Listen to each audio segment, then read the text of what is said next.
a couple of minutes.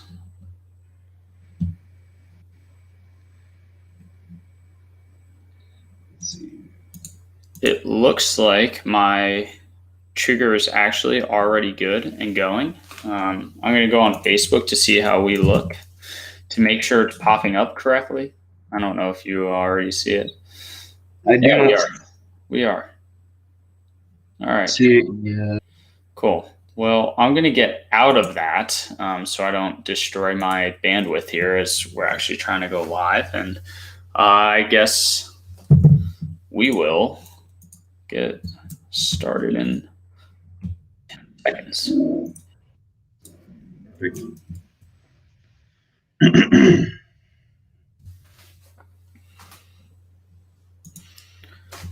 Should check YouTube real quick. This is an actual first time going live on YouTube, so that's. I am honored to be a part of that. little recon mission into the web here. Yeah, it says live now. Awesome. Yeah, there we are. All right, cool.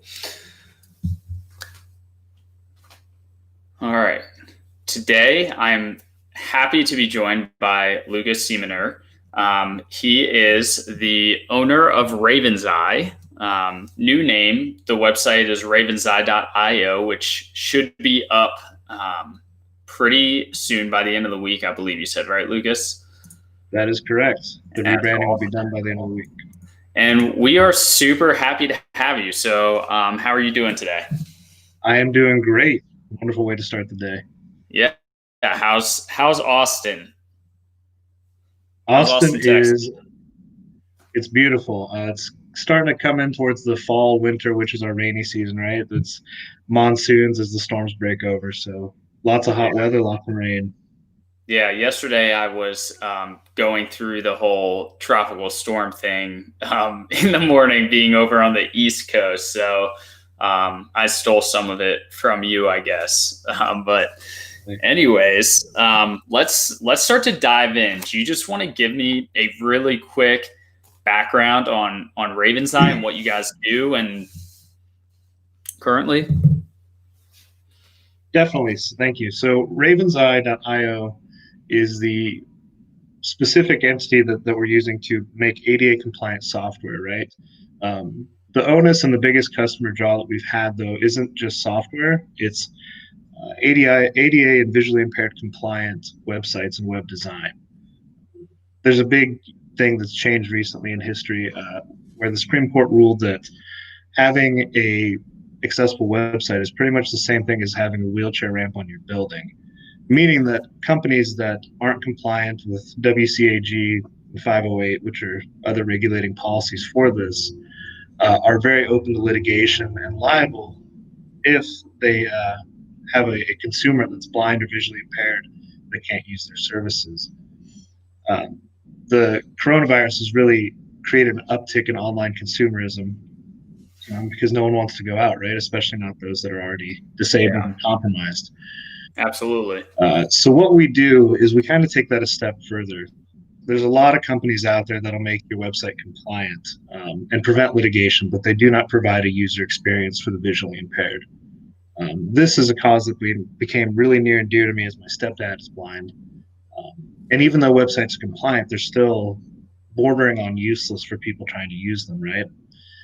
So what we do is we kind of combine a lot of feedback from our all visually impaired test engineering team and just common sense to provide a true user experience for those that are visually impaired. And that auditing and remediation is what Raven's Eye does.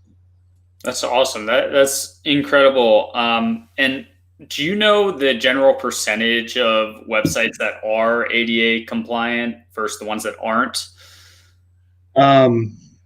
If we went by which ones could be used or which ones would be liable for litigation, the majority, right? I mean, of course, your big corporations that have their own in-house engineers, they're pretty much good to go because they're aware of such things and have really high dollar lawyers.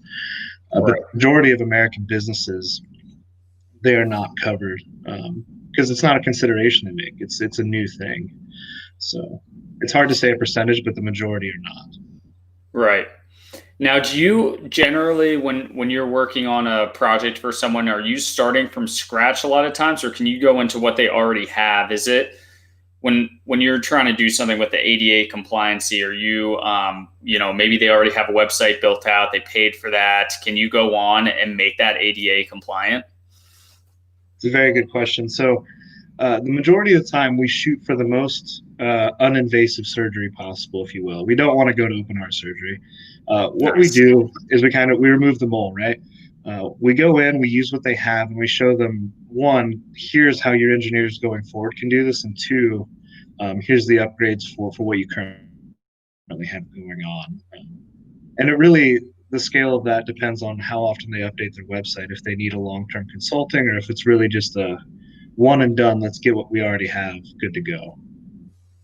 Awesome. Awesome. So that's great. I just want to get some background on the business. And I was being a little bit selfish there because of my background in computer science and was just interested in it in general. But I'd really like to start to talking about some business growth and the things that have been working for you and how you have kind of changed things through COVID as well. How long ago did you start your business? So the first iteration, you got a software background, so you'll understand the joy in that. The first iteration was a company called Codehounds that I started a little over a year ago. Um, from that, it really transcended into rebranding, and as my talent and skill set grew, I knew that I wanted to do this all by myself. And sorry, the scope of your question, I got back to thinking about the original way this started. You asked how COVID had affected it, correct? Well, yeah. And what was So, working? so it was initiated of when did you start the business, and then yeah, you can start to move into COVID a little bit. Yeah, so the I started it, yeah, a little over a year ago. It's gone through multiple phases and really iterations of what I actually want to do and where I can bring the most value. What I found to be working throughout this entire thing is conversations much like this one, where we're having real growth and how can I help you, genuinely coming from an understanding perspective, and especially once we branched into ADA, that is where the personalized relationship took off. So that's been the majority of it, is being a CEO, a salesman, and an engineer all at once while still trying to scale a team.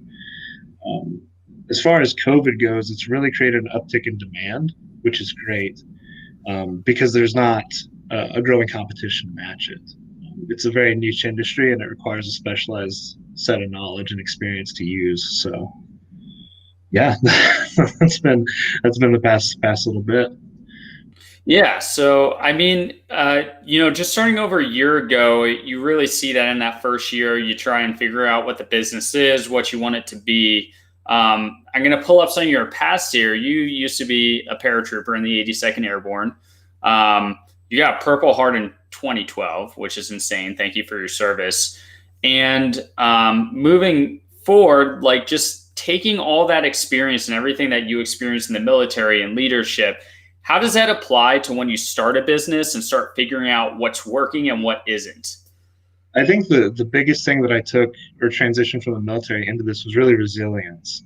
You have to understand that there's an end term. You are going to go home. You are going to achieve your mission, but you really have to kind of go in your foxhole, dig a trench, and you know dig in for when it gets rough, because it will inevitably get rough. But the ability to see through that hard point and visualize going home is something that it really transcended the military experience and into being a startup founder.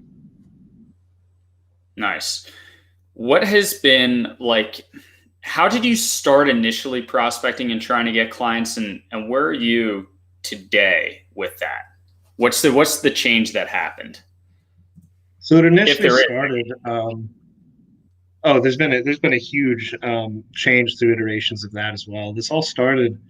Um, I really like a famous podcaster, Andy Frisella. He says where you can solve a problem, there's a business, and that really hit me with really restaurants in Austin. We live in one of the coolest food cities in America, right? There's endless things that you can go and do and find and eat and try here.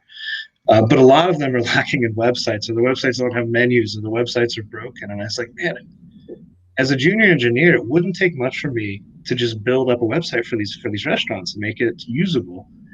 And Yeah. so that was my initial push is calling. I would call websites, call companies that had broken websites and predominantly restaurants and say, hey, I think you could really increase your customer draw here if people knew what you were serving and what you had going on. That has since transcended from me scouring Yelp for broken websites into me scouring LinkedIn for decision makers and trigger pullers at their respective industries, whether that's school administrators, hospital administrators, or CTOs. Those are the predominant people I try to talk to on LinkedIn regarding our business.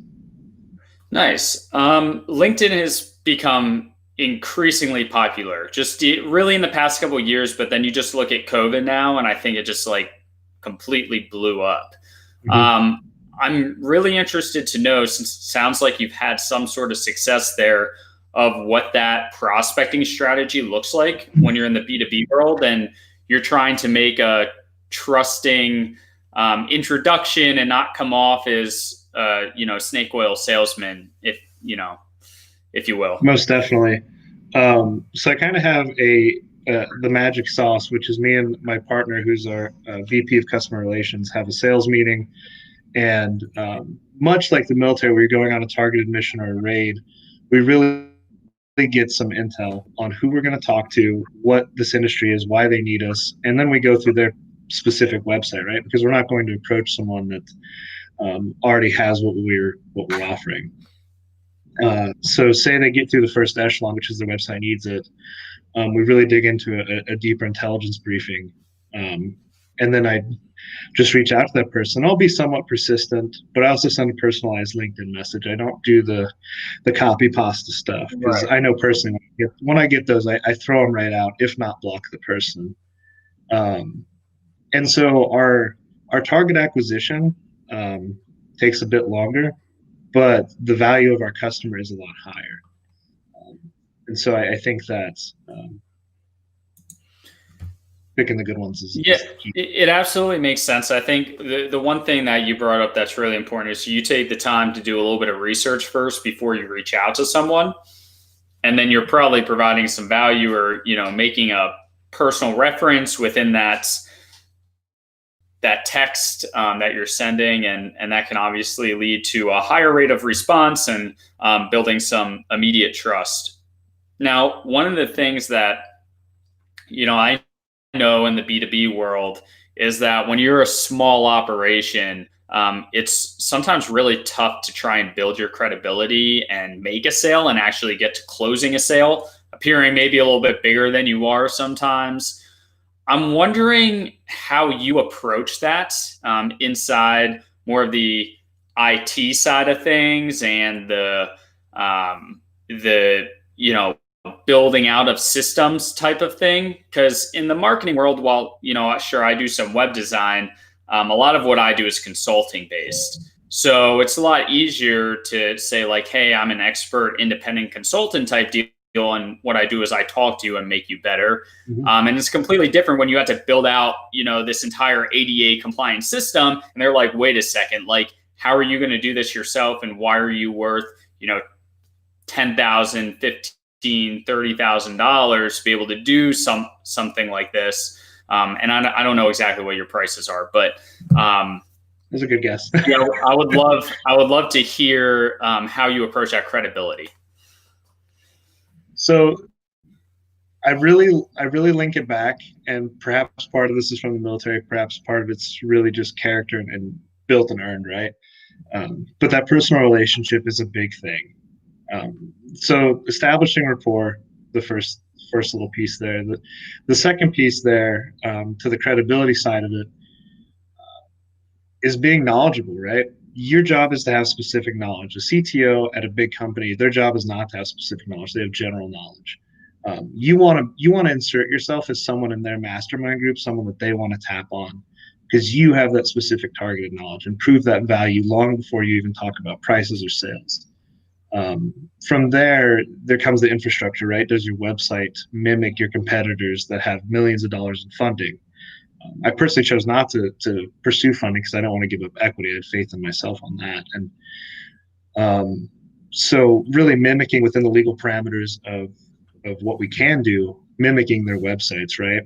Not design per se, but um, do they have frequently asked questions? Do they have what sections do they have? What do they care about? The things that really show size and scale. Right.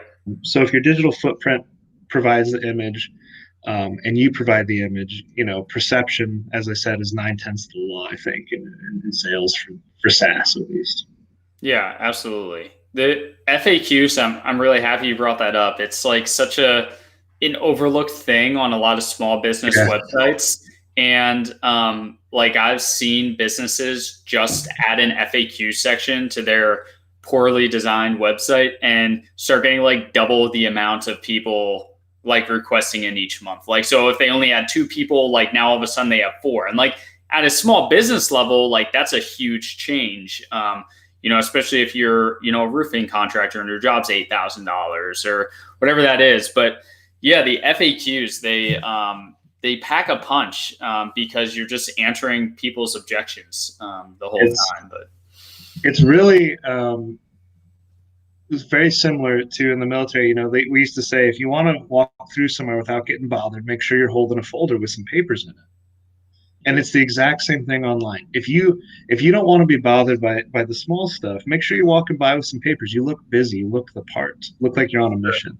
yeah, my mission isn't to answer your little questions when really it is, but I don't want you to do that. So perception, yeah, that really is what it all boils down to. And of course, performance on the back end, right? Because word of mouth inevitably is how you're going to grow. But to get in the door, perception. Yeah, absolutely. So let's dive a little bit more into the past couple months, where things have certainly changed significantly for a lot of human beings. It seems that for very few people, their lives haven't been altered, and in the business world, the way we do everything has kind of changed. We obviously talked about LinkedIn and whatnot. Are you making any sort of changes to help out the businesses that you're working with? And how are you trying to attract new clientele and get them ADA compliant? Like during these times, you did mention that it's a big pain point right now because more people are, home and things of that nature. Most definitely. Well, if I can elaborate a little bit, I guess my entire life has shifted during COVID. I was definitely one of the ones affected. I've actually lost two jobs because of COVID. The first one went out, got hired on at another company, and that one went out. And so my side hustle of building websites for restaurants also went out because restaurants aren't in the position to be spending that kind of money right now. So a complete shift. But it also forced me to philosophically dig in. I don't believe that you can attain what you really desire until you do it in the service of others, right? How are you making the world better through what you're doing? At least that's kind of my ethos on that. And so by pursuing the ADA and really developing something I consider to be groundbreaking, and a lot of our customers do as well, able to grow through this. As far as the changes we've made, it is hard because this is a subject where like you could spend 10 hours trying to understand the user experience that their designers want to provide, because you, much like me, maybe you have more of an insight to it, but you're in marketing and you've got some software background. As a software engineer, I can't design a website. That's not my cup of tea. I can build whatever someone puts in front of me, but I cannot make it pretty on my own. Right. So really getting to the bones of what their designers want so that I can translate it in a way that the user experience isn't second hand or second par for the visually impaired, because that's our mission. And so it's become a lot more difficult. Zoom meetings and phone calls. I'm really grateful that AT&T doesn't charge by the minute on phone calls because they really have to change the rates. But yeah, it's a lot more time consuming to not be able to be in person and have that more emotional connection and understand what the company wants and what really matters to them. That's great. That's great. Have you altered any sort of pricing or anything like that during these times as well? I have, for those websites, and honestly, I don't want to, I don't know if I should say this, put this out there, but a lot of small businesses, my barber, I've built her a website for free. My trainer at the gym, website for free. Why? Because that's what I can do. If I could build chairs, I'd build people chairs. But what I do is I help people there. And I've cut prices almost in half for small businesses like restaurants and those that are affected by COVID so that they can at least tell people, hey, we're doing drive-through liquor pickup, we're doing drive-through meals, here's what we're offering. We've got because their menus have changed. So many things for them have changed, but web maintenance is astronomical. Right. Yeah, and they're just it's just not top of mind right now. Like for nobody, it's top of mind. That's really powerful that you did that. I mean, one of the big things that I just see of this coming out of it is a win for you. Some people look at this and they're like, "Oh, he's devaluing his services, or he's devaluing the industry."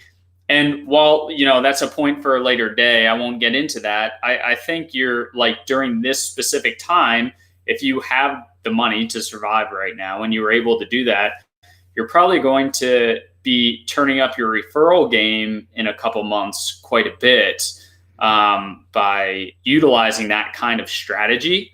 And yeah, I mean, you could probably get some good video testimonials out of those people and be able to push that out and ask them what of their friends and business owner friends need ADA compliant websites so they don't get sued. Exactly.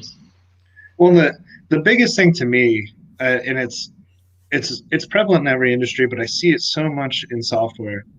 People overlook the economics of humanity. If you can help to something that matters to you, and if that's something that matters to you is a dog rescue or a hamster rescue, I don't care. But Yeah. what are you becoming by what you're doing? And people overlook the economics of themselves and humanity all the time. So I appreciate you saying that. But yeah, the referral game is the long run. But if nothing comes of it, ultimately I feel good, and that boosts me up to go kill it throughout the week. Yeah, that's awesome. That's awesome. So, what are the plans? I mean, obviously, you're going to be launching a website this week for Raven's Eye, hopefully. But what are the plans for Raven's Eye moving forward? Obviously, we're still in a lot of uncertainty of how long COVID's going to last and how that's going to affect the economy and long term what that's going to mean for business owners and how they interact with each other. But if you just had to, guess based on where you are, the people you're working with, where do you see yourself going and why? So yeah, I'm very big on goal setting and very big on measuring that metric with current progress, kind of converging the two. This week actually marks the biggest hiring week I've had in my entire life, really. We now have a team of 5 people, a VP of customer relations, a salesman, and the rest being test engineers and quality assurance engineers. That being said, our test engineering team is comprised of individuals that are all visually impaired themselves. So the people that QA our customers' websites aren't just saying, "Oh, it's good," and giving it a stamp. They're saying this is usable by me, and they all have varying levels of disability as well. So we really cover the spectrum to make sure we produce the best product possible and also hire the best people. Growth-wise, my plan is to bring that entire test engineering team full-time by the end of Q2 next year. So that's where we're at with that. Another outboard salesperson, probably in-house this time, and the same time frame. The scalability of this is really, it's one of those things where it can be kind of volcanic, right? Just last month, and the reason for the rebranding, it got to the point where I thought I was really going to have to scale out immediately. But I managed to pull it all together myself, which to the detriment of sleep and sanity. Well, nothing we're not used to in the military, right? Exactly. I lost both of those. Lost both of those long ago. But and that's the hard part, right? That's the hardest thing about this is knowing when that flow is going to be linear, because it's never truly linear. And with COVID, it makes it even harder. So I look forward to scaling, but I'm also not in a rush because I love what we're currently doing. I love the people that are on our team, so that's very cool. That's great. That's awesome. That's awesome. So I love it. You gave, relatively a smart goal of, by the end of Q2 2020, you want to have it was the quality assurance team, you said? Yeah, quality and test engineers, the Quality and two. test engineers up full time. So, I mean, just still, like, in 1 year, you were able to bring 5 people on, regardless of full time, part time. In Mhm. 1 year of starting the business, essentially, I don't know exactly when you started, about 1 year, you brought on 5 people, which is awesome. Do you have any tips for how you are identifying talents and bringing them on inside a rapidly growing business? Most definitely. So I will say this. I of course, I have not by any means made it yet. There's not a Rolls Royce in the driveway. Not that that's what I want, but there's not nothing crazy yet, right? Um, still You're killing not it. Tony Robbins yet. No, exactly. So I can't say this ideologically or dogmatically, but what I can say is that for me, living an agile lifestyle, it's not just a way of doing work; it is a lifestyle. Um, if you look at how my business has transitioned alone to meet needs, to meet what I personally want to do and what I'm passionate about, as that gets refined, that is crucial to not losing steam because it's going to beat you up. You're gonna get a few broken bones and black eyes in the process. You got to really want to have something worth fighting for yourself. Additionally, as far as growth goes and identifying talents, as you said, I kind of take the Henry Ford approach that he was once put on trial and he well not put on trial. He sued a newspaper for littling him, saying that he had been ignorant. And the guy asked him all these historical questions, and Henry Ford told him, he said, "Why would I bother knowing this general knowledge when I can press a button and I can have someone come to my desk and tell me what I need to know pertaining to this industry?"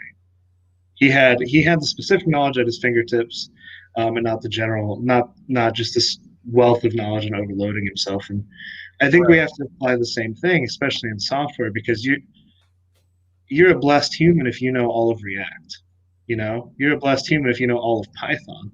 You're not going to know this all-encompassing thing. So you really have to figure out what specific knowledge it is that you need. And I mean, I wrote it down. I have a list in my journal. What specific knowledge I need, and one, it'll come to you, whether you believe in that or not. If you seek it, you'll find it. And two, uh, more often than not, it really has just kind of appeared. Like I needed someone that was really technically specific, hyper unemotional, kind of willing to be mean and voice that to me as a QA engineer. Exactly. And they showed up and this guy would talk. The first interview he talked my ear off for 30 minutes about how we should describe a washing machine. And I said, dude, I am so annoyed, but you are so what I need. And so really just defining the specific knowledge set that you need in each individual. Make every person that you bring on board when you're starting a different vector if you can. Um, and I think that Round out that'll your talent, you're saying? exactly because the thing is you a lot of people never even start businesses because they say they're not ready, and you never will be. Right. It's who you can tap to help you be ready when you need to be. Yeah, that's awesome.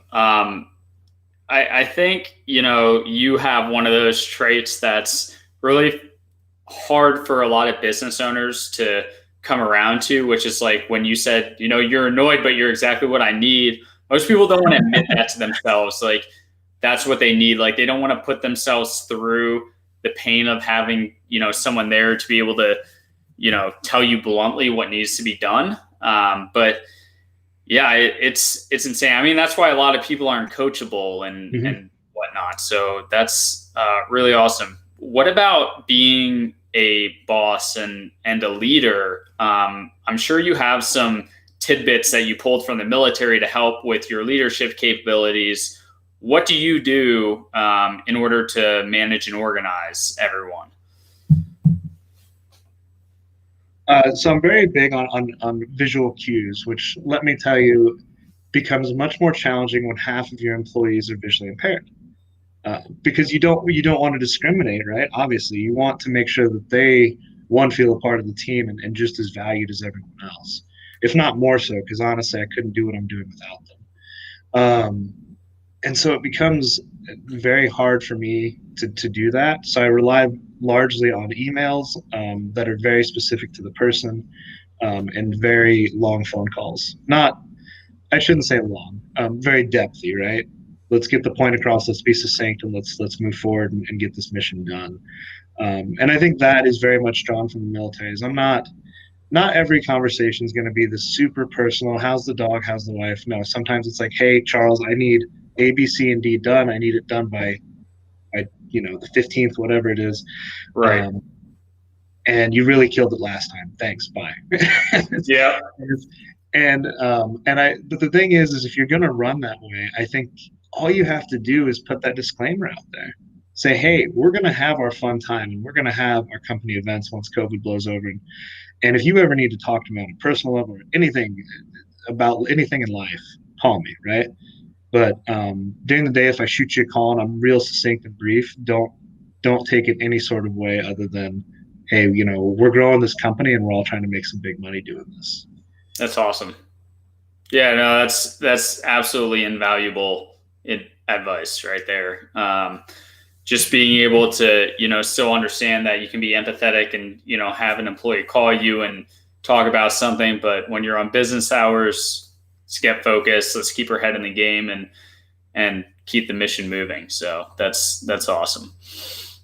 I relate that back to the military where I can't claim to say I had a lot of good leaders, but the few that I did have that I would say were just good, great men. They were a bit fatherly, right? And not in a weird way, but that's almost who I want to be. A lot of my employees are older than me, but in the same sense, I've got a completely different perspective and take on life. So if I can at least provide some sort of care, whether that's a laugh or a funny meme, then, I just really, that's what I try to embody. That's the culture I want to build. Someone you can lean on. That's awesome. That's great. So I only have one more question for you today, Luke. I'm just wondering, like, if you have one lesson or everyone hates when I throw this on them at the end. I've always done it every time I've done an interview. If you have like one lesson, you have, one bit of advice that you can pass on to help somebody, what would that be? I would say, one lesson succinctly. Find something greater than yourself. Because if you do something in the pursuit of money alone, when you get that first few hits, you'll be like, this is dumb, I should settle. When you find something that can, and it doesn't have to change the world, you don't have to invent reusable energy. It can make, as I say, Jordan Peterson, I think, says this, to reduce the net amount of suffering in the world.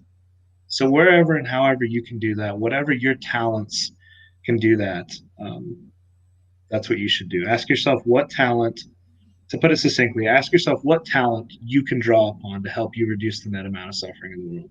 And that will bring you fulfillment and wealth in every way. That's awesome. That's great. Thank you. Thank you so much for coming on today, Luke. I highly appreciate it. I hope you enjoyed it as much as I did. And we will now leave the audience. Awesome.